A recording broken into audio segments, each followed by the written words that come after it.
மோடிக்கு ஜனநாயகம்னாலே பயம், கேள்வினாலே பயம், பாராளுமன்றம்னாலே பயம். அவர் மட்டும் பேசுவார், கேட்டுட்டு போயிட்டே இருக்கணும். பாராளுமன்றத்தில் அப்படி செய்ய முடியாது. உடனே எந்திரிச்சு கேள்வி கேட்பாங்க, பதில் சொல்லணும். பதில் தெரியாது, தெரிஞ்சால் தானே சொல்ல முடியும். பெண்கள் எம்பிக்கள் எங்களை அடிச்சிருவாங்க, சரி ஒரு பிரதமரை அடிச்சிடுற அளவுக்கு பாராளுமன்றம் சரி, நீ எப்படி பாராளுமன்றம் நடத்துகிற? அப்போ ஓம் பிர்லா எப்படிப்பட்ட ஒரு சைவர்னு நம்மளுக்கு நல்லா தெரியுதா? காங்கிரஸ் அவர்கள் ஒரு பேசவே விடாமல் அமளியில் ஈடுபடுறாங்க, அட்டூழியம் செய்கிறாங்கன்னு குறிப்பிட்டிருந்தார் மாநிலங்களவையில். பதிலுரை கூட பேசணும்னா மோடியை தடுக்கிறாங்களா? ஆமாம், பதிலுரை பேசுகிறதுக்கு தகுதி இருந்தால் தானே பேசுவார். சரக்கு இருந்தால் தானே பேச முடியும். சரக்கு இல்லாத சரக்கு வச்சுக்கிட்டு பேசினா எப்படி பேசுகிறது? எப்ஸ்டீன் ஃபைலுக்கு பதில் சொல்லுவாரா மோடி? வெனிசுலாவில் ஆயில் வாங்குறேன்னு சொல்லி அங்கே போய் ட்ரம்ப்கிட்ட ஒத்துக்கிட்டு ரஷ்யா ஆயிலை குறைச்சிட்றேன் அப்படின்னு மக்களவையில் பேச முடியுமா மோடியால்? எப்ஸ்டீன் ஃபைல்ஸ்ன்றது உறுதிப்படுத்தப்படாது, அது ஒரு குப்பை அப்படின்னு பாஜகவை சார்ந்தவர்களும் அங்கே இருக்கிற சிட்டிங் எம்பிக்கள் எல்லாருமே சொல்லியிருக்கிறாங்க. எப்ஸ்டீன் ஃபைல்ஸ் குப்பைன்னா எப்படி? மோடிகிட்ட நான் பேசினேன், ட்ரம்ப்புக்காக நீங்கள் போய் அங்கே டான்ஸ் ஆடுங்க, பாட்டு பாடுங்கன்னு சொன்னேன், போனார், பாட்டு பாடினார், இட் ஒர்க்குடு அப்படின்னு எப்படி போட்டார் அவர் இமெயில்? இந்த ஃபைல்ஸ்லாம் ஓப்பன் ஆகி முடிகிற வரைக்கும் மோடி மக்களவை பக்கங்களில் வரமாட்டார், பார்லிமெண்ட் பக்கத்துலேயே வரமாட்டாரோ? எங்கிட்ட வர்றது? வந்தால் பதில் சொல்லணும்ல. பெண்களை பார்த்து ஓடக்கூடிய ஒரே பிரதமர், பெண்கள் எம்பி, அது 50 வயசு 60 வயசு ஆன பெண்கள் எம்பியை பார்த்து பயந்து ஓடக்கூடிய ஒரே பிரதமர் மோடி தான். எப்ஸ்டீன் ஃபைல்ஸை பற்றி தெளிவாக சொல்கிறவர் சுப்பிரமணிய சாமி தான். ஏன்னா அவருக்கு அந்த லிங்க் எல்லாம் அங்கே அமெரிக்காவில் இருக்குது. அதனால் அவர் தெளிவாக சொல்லுவார். அவருக்கு பதில் சொல்லிட்டோங்க, நம்மளுக்கெல்லாம் பதில் சொல்லணும். எப்படி நம்ம எடப்பாடியும் டிடிவி தினகரனும் அன்புமணி ராமதாஸும் ஒட்டுமொத்தமாக மோடி காலில் விழுந்திருக்காங்களோ, அது மாதிரி மோடி ட்ரம்ப் காலில் விழுந்து அடிமையாக இருக்கார். ஒட்டுமொத்த ஃபண்டமெண்டல் ரைட்ஸே காலி பண்ணி யூனிவர்சிட்டி பில்லெல்லாம் விக்சித் பாரத் சிக்ஷா அபியான்னு ஒரு சட்டத்தை கொண்டு ஒட்டுமொத்த பில்லு யூனிவர்சிட்டியை காலி பண்ணுறாரு. அண்ணா யூனிவர்சிட்டியை, மெட்ராஸ் யூனிவர்சிட்டியை, மும்பை யூனிவர்சிட்டியை, கல்கத்தா யூனிவர்சிட்டியை, எல்லா யூனிவர்சிட்டியும் ஒன்றும் இல்லாமல் போகுது. இவர் 0% டேக்ஸ் குறைச்சாரு அமெரிக்கா. இதுக்கும் அந்த எப்ஸ்டீன் ஃபைல்ஸுக்கும் சம்மந்தம் இருக்கா இல்லையா? நீ வெக்கமே இல்லாமல் 0% டேக்ஸ் போட்டிருக்க. நம்ம ரெசிப்ரோக்கல் டேக்ஸ் தானே போட்டிருக்கேன். 18%, நீ 18% போடணும்ல. அப்போ தான் நீ 56 இன்ச்சு மார்பு உள்ளவன். வெக்கமாக இல்லை உனக்கு? நீ எல்லாம் ஒரு பிரைம் மினிஸ்டர் எப்படி ஏற்றுக்கிற? பிரைம் 9 தமிழர்கள் அனைவருக்கும் வணக்கம். இன்றைய நமது நேர்காணல் நம்முடன் இணைந்திருப்பவர் மூத்த அரசியல் விமர்சகர் மற்றும் டாக்டர் பொன்ராஜ் அவர்கள். சார் வணக்கம். வணக்கம்ப்பா. அதாவது இப்போ வரைக்கும் பிரதமரால் மக்களவையில் நுழைய முடியல, மாநிலங்களவையில் போயிட்டு உரையாற்றிட்டு இருக்கிறாரு. அது பிரதமர் மோடி அவர்கள் சமீபத்தில் மக்களவையில் நுழைய விடாமல் காங்கிரஸும் எதிர்கட்சிகளும் அவ்வளோ போராட்டங்கள் பண்ணுது அப்படின்ற மாதிரி ஓம் பிர்லா அவர்கள் சொல்லியிருந்தாங்க. இந்த மக்களவை பிரச்சனை என்ன, மோடி அவர்களுக்கு பிரச்சனை என்ன சார்? மோடிக்கு ஜனநாயகம்னாலே பயம், கேள்வினாலே பயம், பாராளுமன்றம்னாலே பயம். அவர் மட்டும் பேசுவார், கேட்டுட்டு போயிட்டே இருக்கணும். பாராளுமன்றத்தில் அப்படி செய்ய முடியாது. உடனே எந்திரிச்சு கேள்வி கேட்பாங்க, பதில் சொல்லணும். பதில் தெரியாது, தெரிஞ்சால் தானே சொல்ல முடியும். அங்கே போய் எங்கே பேசுகிறது? அப்போ யார் மேலேயாவது பாவம் பெண்கள் எம்பிக்கள் எங்களை அடிச்சிருவாங்க, சரி ஒரு பிரதமரை அடிச்சிடுற அளவுக்கு பாராளுமன்றம் சரி, நீ எப்படி பாராளுமன்றம் நடத்துகிற? அப்போ ஓம் பிர்லா எப்படிப்பட்ட ஒரு சைவர்னு நம்மளுக்கு நல்லா தெரியுதா? ஓம் பிர்லா பிரதமர் வர வேணாம், எம்பிக்கள் அடிச்சிருவாங்கன்னு சொல்கிறாருன்னா, எம்பிக்கள்லாம் சேர்ந்து பிரதமரை அடிச்சிருவாங்கன்னு சொல்கிறேன்னா, நீ எப்படிப்பட்ட ஒரு யூஸ்லெஸ் சபாநாயகர்ன்றது தெரிஞ்சு போச்சா இல்லையா? அப்போ இவங்க எல்லாமே தனது வீக்னஸை மறைப்பதற்காக மற்றவர்கள் மேல் பழி போடுவதற்கு அஞ்சாத படு பாதகர்கள் இவர்கள். எனவே அதை செய்கிறாங்க. ஏன்னா பதிலுரை ஆற்ற வரும்போது எதிர்கட்சியை சேர்ந்த காங்கிரஸ் அவர்கள் இவர் பேசவே விடாமல் அமளியில் ஈடுபடுறாங்க, அட்டூழியம் செய்கிறாங்கன்னு குறிப்பிட்டிருந்தார் மாநிலங்களவையில். பதிலுரை கூட பேசணும்னா மோடியை தடுக்கிறாங்களா? ஆமாம், பதிலுரை பேசுகிறதுக்கு தகுதி இருந்தால் தானே பேசுவார். சரக்கு இருந்தால் தானே பேச முடியும். சரக்கு இல்லாத சரக்கு வச்சுக்கிட்டு பேசினா எப்படி பேசுகிறது? எதையுமே சொல்ல முடியாது, பேச முடியாது. எப்ஸ்டீன் ஃபைலுக்கு பதில் சொல்லுவாரா மோடி? சொல்லுவாரா? வெனிசுலாவில் ஆயில் வாங்குறேன்னு சொல்லி அங்கே போய் ட்ரம்ப்கிட்ட ஒத்துக்கிட்டு ரஷ்யா ஆயிலை குறைச்சிட்றேன், வெனிசுலாவில் $500 பில்லியன் ஆயில் வாங்குகிறேன், பெட்ரோலியம் மந்திரி ட்ரம்ப் தான், இந்தியாவுடைய பெட்ரோலியம் மந்திரி ட்ரம்ப் தான் அப்படின்னு மக்களவையில் பேச முடியுமா மோடியால்? பேச முடியுமா? சைனாவில் பாதி லடாக் பகுதியிலையும் கல்வான் பகுதியிலையும் சைனா ஆக்கிரமிச்சிருச்சின்னு சொல்லி அன்னைக்கிலேருந்து நம்ம பேசிகிட்ருக்கோம். அப்போருந்து பேசிகிட்ருக்கோம்.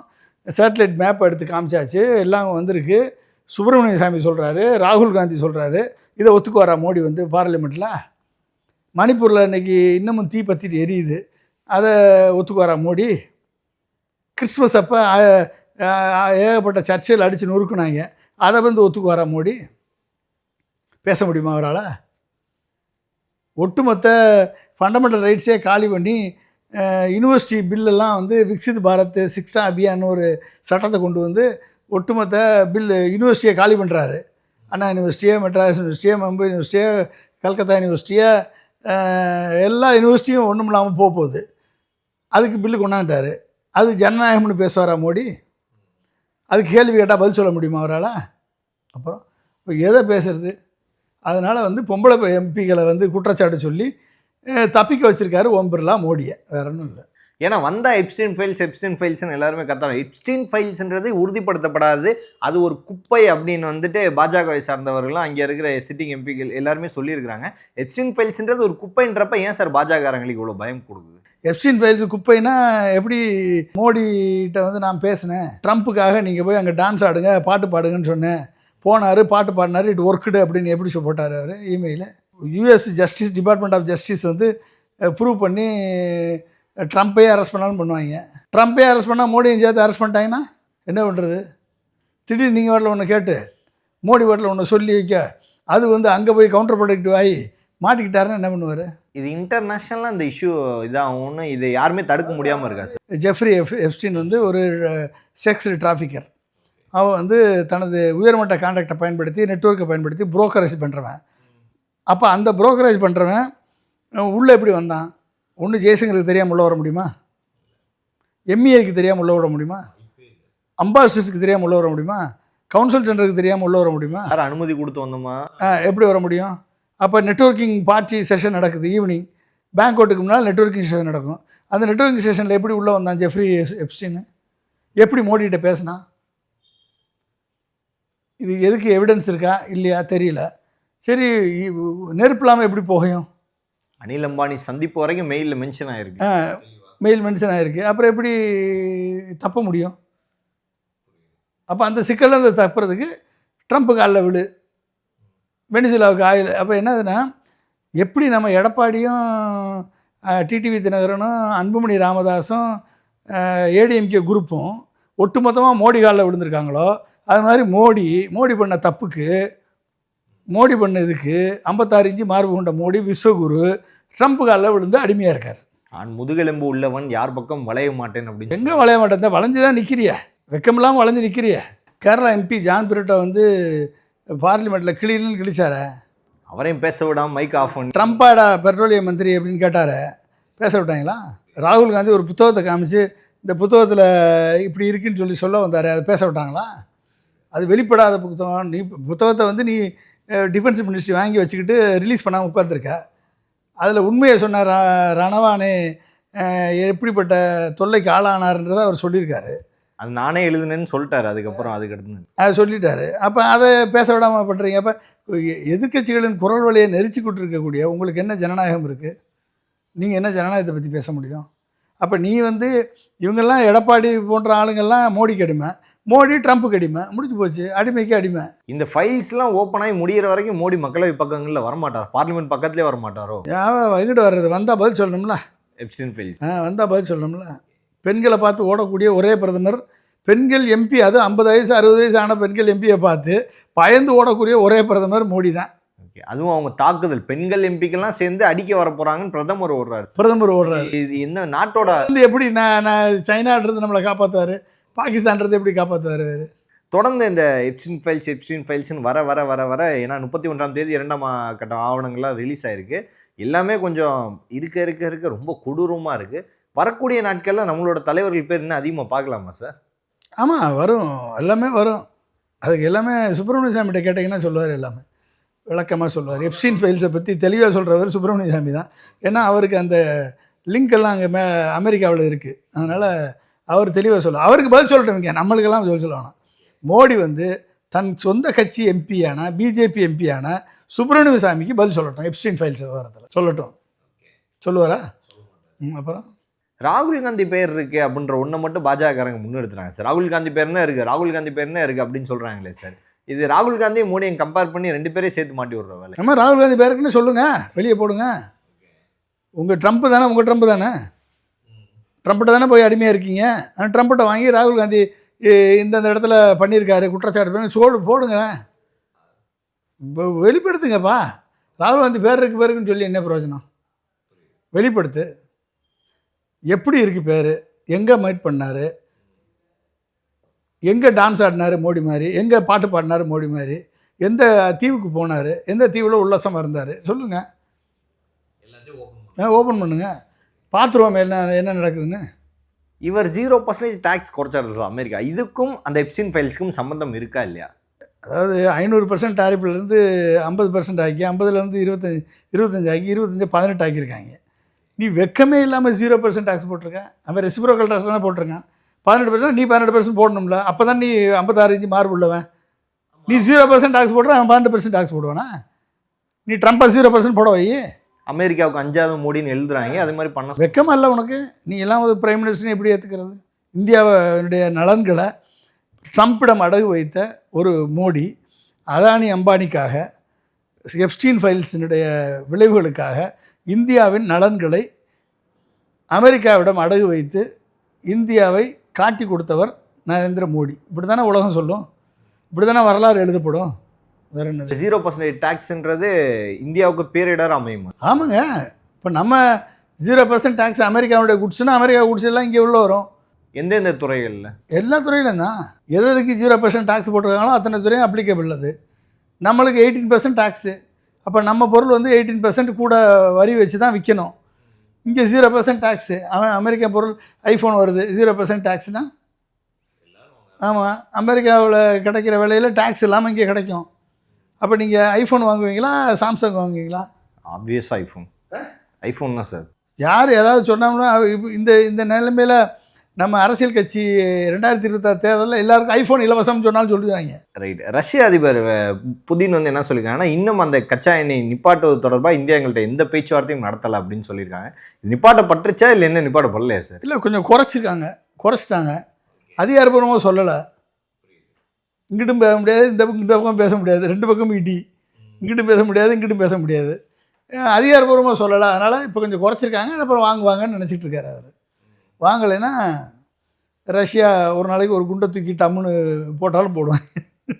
உக்ரைனில் போட்ட மாதிரி போட்டு விட்டா வேற ஆப்ஷனே இல்லை சார். வெனிசுலா அமெரிக்காட்டு போகிறது தவிர வேறு ஆப்ஷனே இல்லையா? இது வந்து பாஜகவோட ஆப்ஷனா இல்லை மக்களோட ஆப்ஷனா? இங்கே இருக்க மக்களோட ஆப்ஷன். சைனாவுக்கு என்ன ஆப்ஷன் இல்லையா? சைனா ஏன் இது நிற்கிது? தனித்துவமான நாடு. அப்போ இல்லை, தனித்துவம் எப்படி வந்துச்சு? நம்மளை விட 1980 நம்மளை விட ஃபாரின் எக்ஸ்சேஞ்ச் ரெவன்யூ கம்மியாக இருந்த நாடு.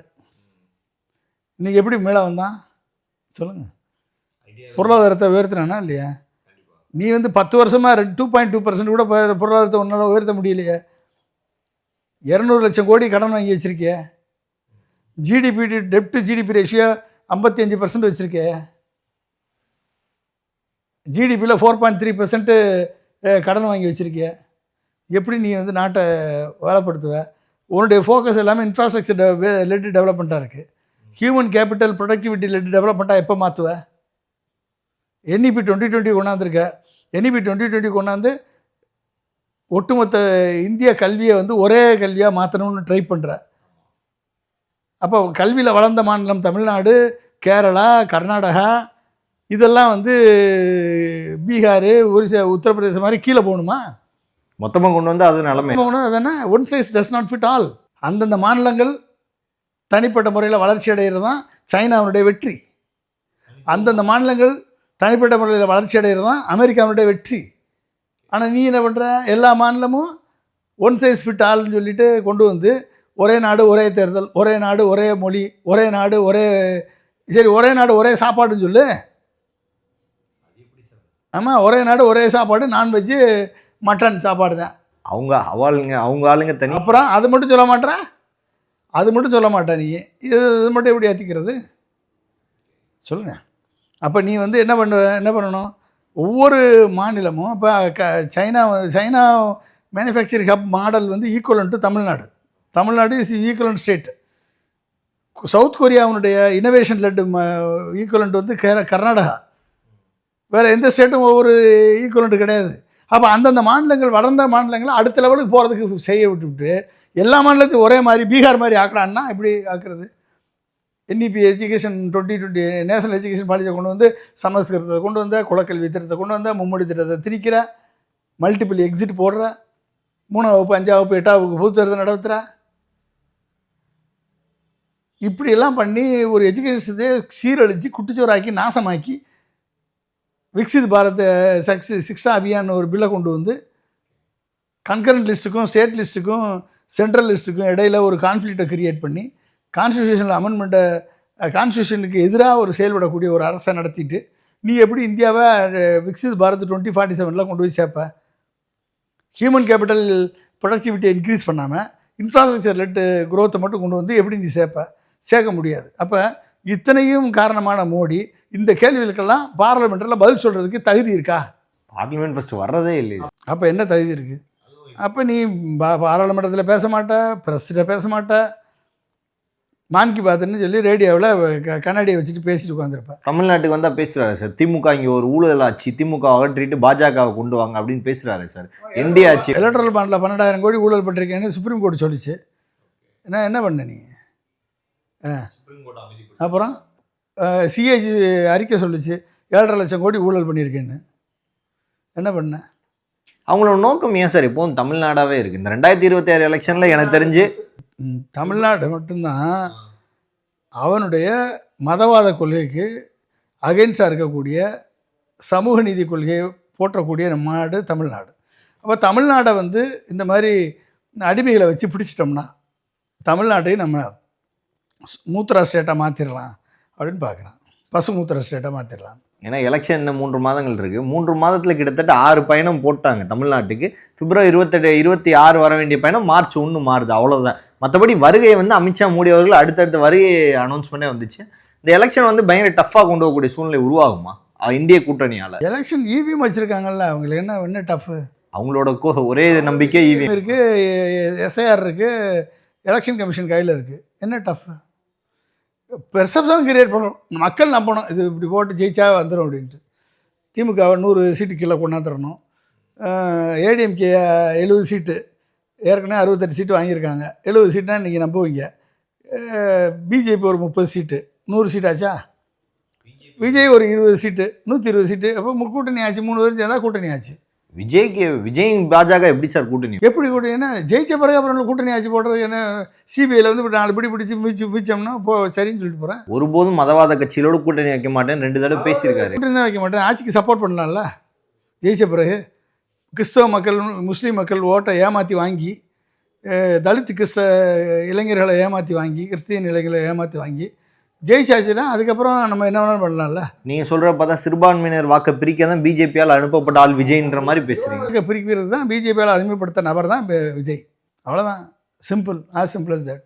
ஸோ பார்லிமெண்ட் அப்படின்றது இப்போ வரைக்கும் மோடி அவர்கள் நுழையாத இடமா இருக்குது. இப்போ வரைக்கும் மாநிலங்களவைக்கு போக ஆரம்பிச்சிட்டாரு. வரக்கூடிய நாட்களில் பார்லிமெண்ட் சூடு பிடிக்குமா சார்? இன்னும் எப்ஸ்டீன் ஃபைல்ஸ் ரிலீஸ் ஆக சூடு பிடிச்சா அவர் வரல அமெரிக்கா பார்லிமெண்ட்டுக்கு போய் பேச வேண்டியதானே? இங்கே விட்டு அவருக்கு அமெரிக்கா நண்பர் இருக்காரு. பார்லிமெண்ட்டில் போய் பேசலாம், யுனைடெட் நேஷன்ஸ் பார்லிமெண்ட்டில் பேசலாம், யூரோப்பியன் யூனியன் பார்லிமெண்ட்டில் பேசலாம், ஆப்பிரிக்கா பார்லிமெண்ட்டில் பேசலாம். கடைசி வரைக்கும் இந்தியா பார்லிமெண்ட்டில் பேச மாட்டார். ஏன்னா அவர் இந்திய பிரைம் மினிஸ்டர் கிடையாது, அப்பப்போ வந்துட்டு போகிறார்.